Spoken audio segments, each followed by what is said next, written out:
Perfect. Perfect.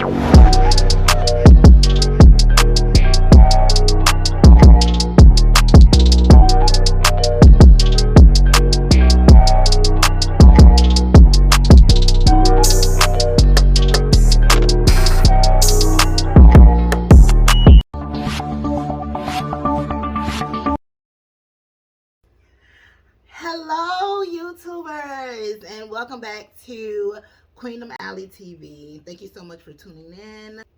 You already know what it is. You know, this is YouTube. It's legendary. So please like, comment, and subscribe, and make sure you hit the notification bell so that you're always invited when we get together, right? Okay, so I'm here today. I just want to talk about my locks. I just started my lock journey, and I have been filming it, a little bit of it, not as much as I wanted to, but I have been filming to go ahead and share with you guys. So I went ahead and edited that video and put it together for you guys today, and we're going to talk about my lock journey and my experience straight out the gate, right? So originally I went natural when I was 17, quite a while ago, and I went natural because I wanted sister locks. And I just never got around to it. I kind of started second guessing it, dragging my feet, and then I came to realize that my hair was the healthiest that it had ever been when it was in its natural state. So I decided to stay natural, even though I kind of uh, chickened out of doing the sister locks at the time. So now, fast forward, you know, 15 years later, I'm going for it. I went for it. I did it. It's done, right? I'm ready. I dwelled on it for a few weeks, and my feeling didn't change like before, so I knew I was ready, and I went ahead and did it. So I decided to do a Microloc method that I saw on Instagram. I'm going to put the Instagram below because I definitely want to give her credit, because it's definitely the reason I came to this conclusion to do this method in the first place. And I do think that it was the best decision for me for a couple reasons. One, like I said, I'm natural and my hair gets super fluffy. And it, the humidity, it's dry. I think it's kind of dry, and I don't think that I could put enough moisturizer.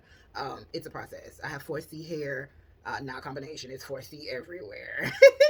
So it's a project. It's a mission. It's a process, right? So for that reason, I knew I couldn't do 2-strand twists like from root to tip, because I knew that that would give me the most shrinkage. Uh, um, Once that humidity got in there and it started to fluff, it would fluff and then shrink. And that wasn't really flattering to me. I wanted to be able to wear and retain visually as much of my length as I possibly could. So for those reasons, this is perfect. And not only that, I really love the aesthetic. I love the aesthetic. I love the wear, the way it looks after it gets worn down a little bit.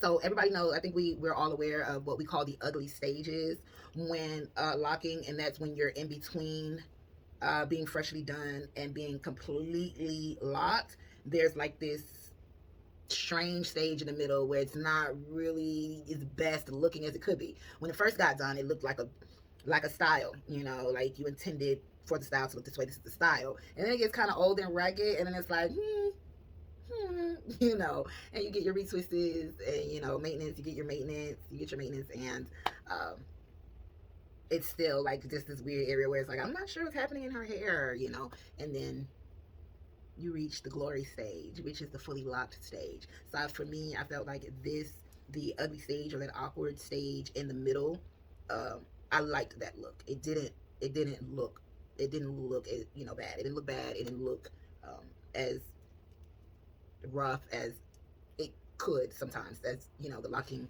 phases can look sometimes, when you're in transition and process and in progress. So enough of that. That's how I came to this conclusion. I did what a young lady called the Microloc method. I want to say that's what she called it. Microloc method. I want to say that's what she called it. The correct terminology, if that is not right, will be down there.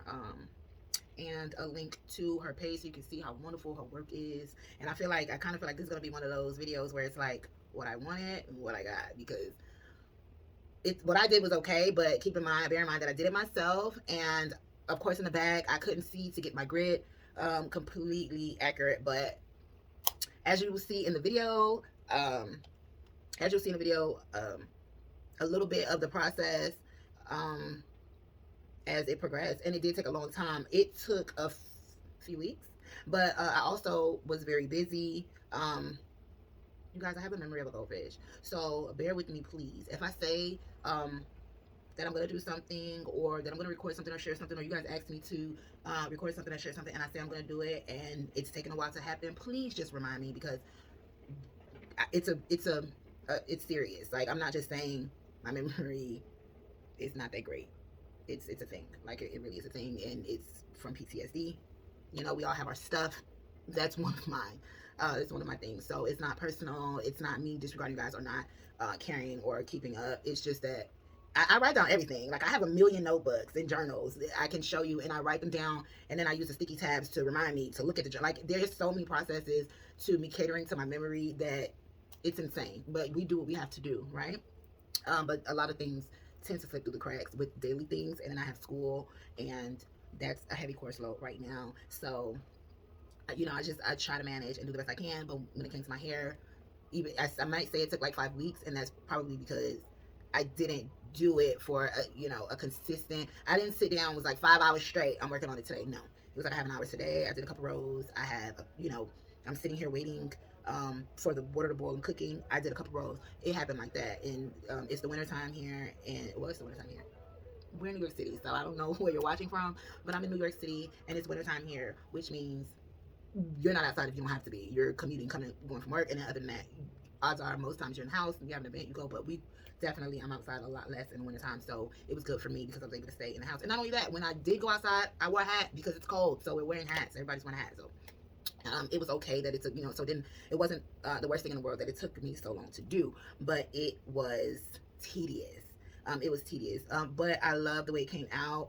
I'm glad that I only have to do it to myself once, because I probably wouldn't want to do it to myself again, but I would definitely do someone else's, because I think, I know doing someone else's would be a lot faster than mine. So I'm gonna go ahead and explain some things. I'm gonna go ahead and show you the finished product right now.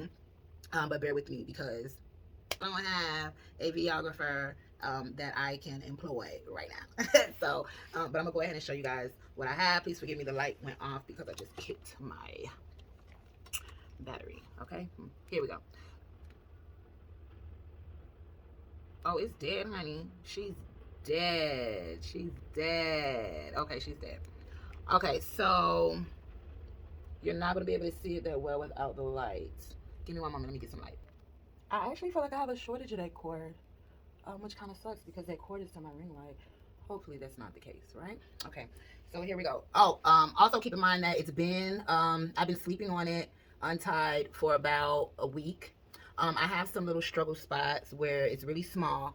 I tried to see if those little human hair pieces, if I could like supplement, and a couple of them in the front I was able to do. But like this one, and I actually even tried a method where I actually made a lock and attached it. I want to show you guys that one, because I was just trying to, this one right here, this one was one that was like this. It was broken because across this area I have a lot of breakage. Like right here is a spot that's pretty broken from tension, and in the front. But this is like right here is like my struggle spot. So I tried to, it's the front. So I tried to make some exceptions to make it aesthetically pleasing to me. So I did that. But this one, I said I was gonna do this one, try to do this one like this, like the one I just showed you, that I made a full lock and attached it. So it's already locked, because this one definitely was as short as this. I mean, no question about it. I'm for certain telling you this, right? I don't know if you guys can see that. Can you see that? I hope you can see that, because I can't see what you can see. But yeah, that's it. So this was that, and this one actually stayed really good. So I might have to do that here, because I think the way that I attached one. But anyway, Point being is that it's been a couple weeks. I've been sleeping on it. I've been letting it get older. You can see from the video that it looked a little bit different. And when I first did it, I wasn't that happy. And I was literally like questioning myself on whether I was unhappy enough to take it out. And the process of taking it out would have been like a needle and having to do each one, like, no. And I was definitely going to lose some hair in the process. But honestly, after sleeping on it for a couple weeks, I want to say it's been about a week and a half. I've slept on it for about a week and a half without tying it up, and I love it better now. I braided it. I was braiding it as I was doing it. So I was braiding sections to keep them out of my way.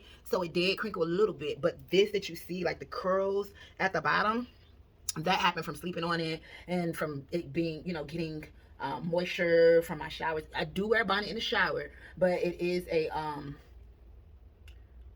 a suede bonnet, so the moisture does still get in. So the moisture and sleeping on it is what made the ends curl up like this, because it wasn't like this. It was actually pretty straight. Oh, also I wanted to add that the technique, you will see that the young lady uses, like, it's a plait, and then she normally just plaits like 2 centimeters, like, I mean not 2, like half an inch, and then she'll twist the rest down. But like I said, I didn't want the fluffing, so I plaited mine all the way until that point where you can't even plait anymore, and then I twisted.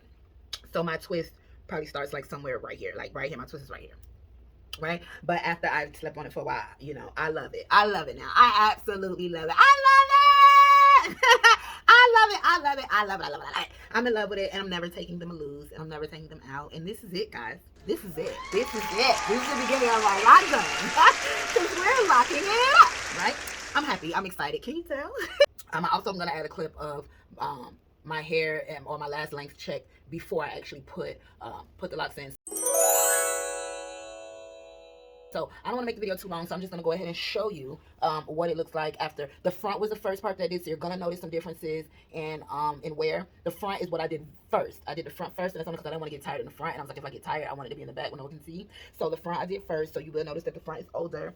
And then as I turn around and get back into the back, I have some breakage in the back too. But then I did the bottom. So I did my perimeter first, and then I went ahead and finished the rest. So I didn't need any extra or any help or any support in the back. The back was pretty much solid, but the sizes might be different because in the parting, the grid might not be that great, like I said, because I could not see. So, because I could not see. But this is what I ended up with. And like I said, the front is a lot older.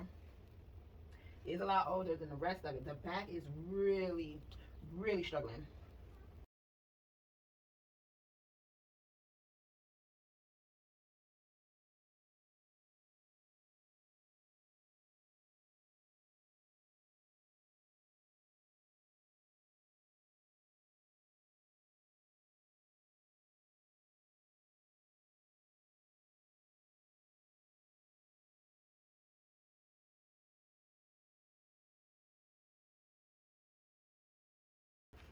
Most of my breakage is my perimeter, it's my front, and it's my back. And I do believe that it's because of the tension. If I had to guess, that is where I put the majority of my tension. I always had a braid down. For a sew-in is what I did mostly. And I genuinely feel like that is where the majority of my tension came from, you know, because, and I didn't do any leave out. So I'm not leaving. Like when I do sew-ins on my clients, I leave out the edges and stuff like that and brush them back. 9.5 times out of 10, their hair is not as coarse or difficult to blend like mine. So they're able to not put that tension on that area. But baby, I have beady beads in my kitchen, okay? So I got beady beads in the front room. So yes, my baby hairs are beady beads. You know, it's this edge control that's my saving grace, because my edges are beady beads. So I don't feel like I was gonna get the best look if I ever left my edges on my back out. So this is the price that I have to pay for making those choices, those hairstyling choices. But I love it, and I'm happy. I love it, I'm happy, and I think they're beautiful. And now I'm just concerned about the retwisting process. I'm not sure how that's gonna go, but I did buy a locking needle so that I can interlock them myself. I'm gonna try. I can't seem to find anybody. If you know anybody who maintains Microlocs, because that's the issue. I found a lot of people in New York City who maintain locks, like not Microlocs. Nobody, you know, I feel like people have to specialize in Microlocs to want to do it, because usually nobody wants to spend that much time with one client, or they're just not. So usually it's people that are passionate about locks that would do it, and I have not yet found anybody who maintenance micro locks in New York City. If you know anybody that maintenances micro locks in New York City, please put their information down below, their Instagram, YouTube, Facebook, or whatever social media, Snapchat, whatever social media they have, so that I can go have a look at their work, because I would love to have somebody else do it. I'm kind of just winging it. You guys know I came from Miami, a year ago, and I don't really have the connections that I need yet, right? So I'm working on that. And if you guys can help me, that would be a great big blessing. So I would greatly appreciate that. My stomach is growling, so that means that I am hungry. It's time to go. Oh, I'm so glad you guys came. I promise I'm going to start getting on here more, spending time with you guys. I'm going to start going live, so please hit that notification bell so you get a notification when I'm live, so we can get on here and chit chat together. I got a lot of things that I want to share with you guys for 2022, and I'm super excited. I have an entire itinerary, a list of things that we're gonna do together. We're gonna go through, and if you have any ideas, or if you have anything that you want to see from me, go ahead and leave it in the comments section below. So yes, I just wanted to share my new lock journey with you guys.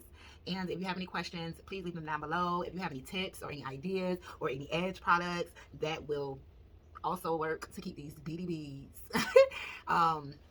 laid, please share. And to all of my locked sisters out there, I'm here for the advice. Please, please, please, please, please, please help make this lock journey easier for me. Yes, I'm a cosmetologist, but I don't know everything. So I really do appreciate your input. It is welcomed, and it's requested, and it's welcome. Okay, again, thank you so much. I really appreciate you watching this video and listening to me about rant about my lock journey, and sharing your tips and your tricks.